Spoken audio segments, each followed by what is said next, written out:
Hey y'all, what's up? It's Jasmine J here with another episode of CCGO, where we talk to small businesses and really spotlight what they're doing here in the community.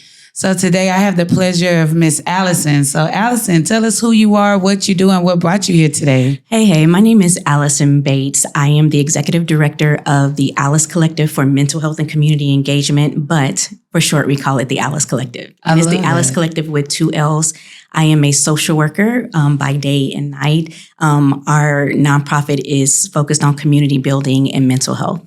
Okay, so I love that. I'm here for that. I can't wait to dig in. But before we do that, let's talk a little bit about Allison. Okay. So where are you from? How did you get into social work? You know, what has life been like up to this point? Okay.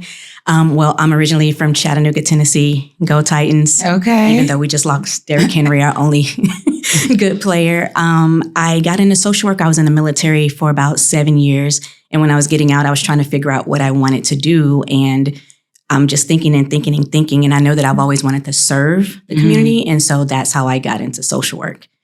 I love that. I love that. So serving the community, is that what led you to start the nonprofit? Or have you always wanted to serve the community? Or is there experiences in life that kind of led you to realize community is really important?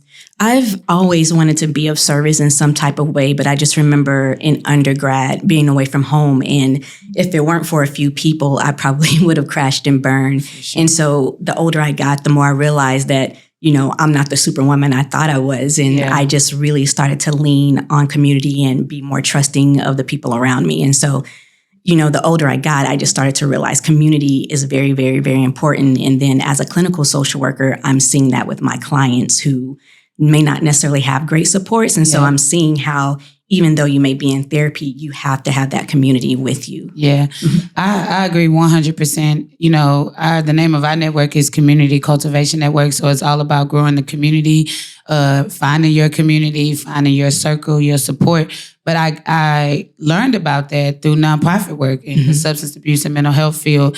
And I recognized that some people were battling a lot of things. Us, people, we battle a lot of things in life. And it's really hard to overcome those things when you don't have support, like what you just said. So it really taught me the importance of community. So I think it's amazing what you're doing in the mental health field. Thank you. It's so needed, especially in 2024 after the pandemic. Right, exactly. So how did the pandemic affect you and the things that you were doing, and how did you get started with your nonprofit? The pandemic was crazy. I mean, even my own mental health suffered because of it, but just the isolation and the uncertainty in the world, politics, everything. So I noticed that me and the people around me, you're just noticing everyone's mood going down and down. Yeah. And so the nonprofit started out as one thing, and then it just morphed into this, we really need to focus on community. So we were like, okay, we don't want any virtual community support groups. We want everything to be in person. I want to be able to give you a hug and shake your hand and feel that, you know, that in-person connection. And so it just grew into that, into us offering support groups and then understanding that there is a need for like the individual psychotherapy services too. And we offer that as well. So with all the services that you offer and the mission of the nonprofit, who will benefit the most from being a part of your organization? If you're Black, you're going to benefit. I love that. Shout out to the Black people. Yes, because even we have an internship program for graduate mental health counseling and social work students. And a lot of times people will choose their therapist just because they're Black. But what I'm learning is a lot of Black therapists may not understand our true history and how that impacts our clients. And so our goal with our interns is to really teach them about history and brain development and how that's impacted our relationships and the way we navigate life today. Woo, girl, you're doing some amazing things over there. So with nonprofits, this is a conversation I don't feel like a lot of people have. So with nonprofits, like, how do you go about funding? How are you able to do what you do every day for the community? Oh, well, that's the hard part because we are a newer nonprofit. Thankfully, I have a great partner who's been supporting me. He hasn't kicked us out yet. So funding, we're in the process of trying to find funding, but I've been pretty much covering all of the expenses to date. But it is a hardship, but it's a good hardship to have because it's so rewarding, you know, seeing people engage in services, especially with our support group and seeing my interns, they're just growing. Yeah. And so although I do want to eventually get funding, you know, unfortunately we've had to sustain just solely on me. And you know what the beautiful part about that is with nonprofits when you're trying to write for grants. Well, my experience in writing for state grants and things like that is that they want to fund something that's already working. Right. They want to see the proof. They want to see that you're already doing it. You know, I mean, they're open to ideas, but the more you can prove the concept and definitely show that it works, then they're more apt to do the funding.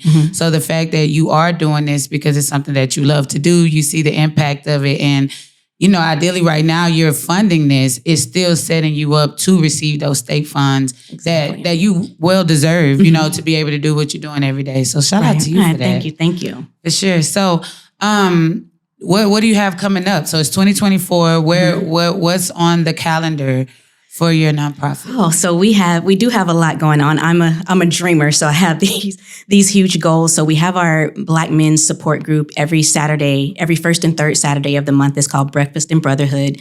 We serve them breakfast. So let's stop there. I want you to look right in this camera and you tell them again what's happening every Saturday. Every first and third Saturday of the month, we have Breakfast and Brotherhood, and we feed you. So it might be Chick-fil-A, Kolache Factory, Taco Cabana. You're going to get some hearty food along with some beverages every first and third Saturday of the month, rain or shine. I love that, man. That's what we need in our community. Man, salute to you. Thank you. So what else do you have on the calendar? We have a women's group, Sisterhood Bonds and Boundaries. We do that on the second and fourth Saturday. Same deal. We feed you breakfast, rain or shine. And right now we've been doing an 8-part series on self-love.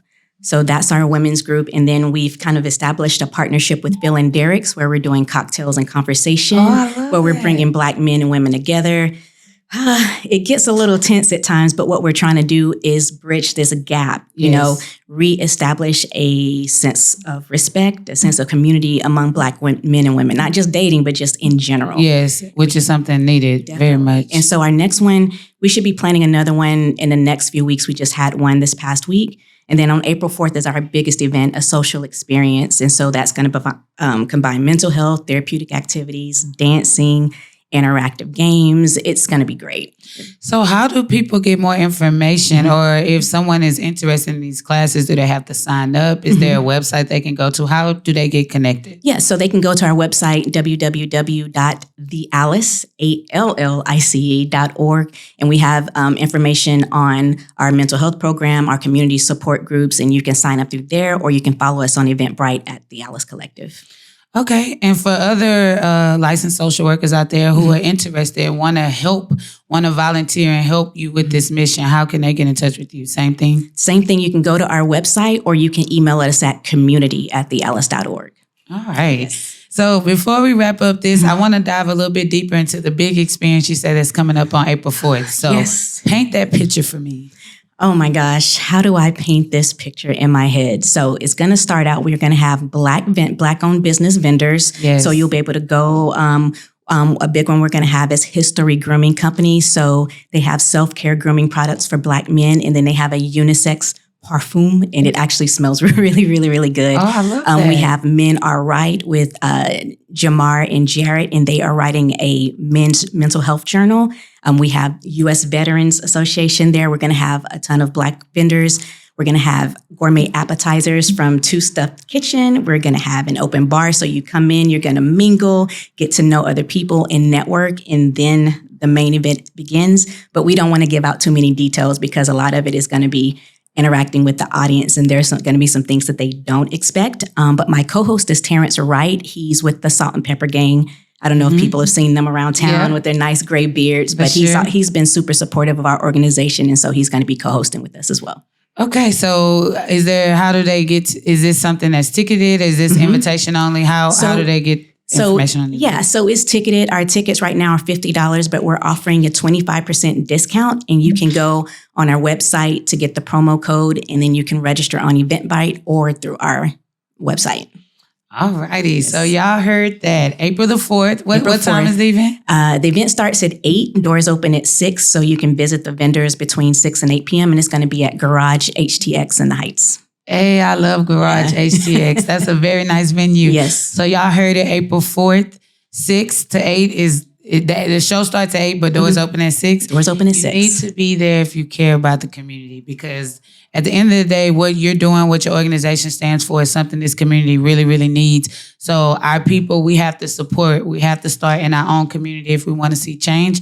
So I'm hoping to see y'all there April 4th, because CCN will definitely be in the building for sure. Oh, that's dope. Thank you so much. Yeah, so is there anything, before I close out, I like to ask this, because I'm really big on the youth. So for a young girl out there or a young man that's out there that may be struggling with mental health, or maybe they want to be a licensed social worker, what would be your advice to our young brothers and sisters out there? I would say reach out to someone who's in the field and get mentorship.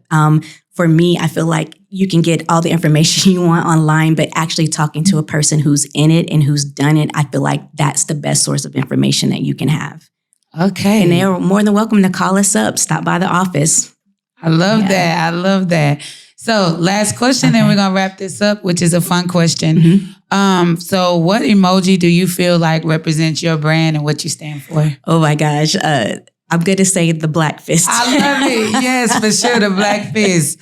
All righty. Yeah. So if you're looking at camera, tell them where they can find you one more time. And then before you do that, I just want to close out telling y'all thank you for tuning in to another episode of CCGO, where we highlight small businesses that are doing major things in the city. Close us out, Allison. All right. My name is Allison. I'm the executive director of the Alice Collective. You can find us on Instagram at the Alice Collective with 2 L's, or you can go on our website, www.thealice.org. There you have it. Deuces.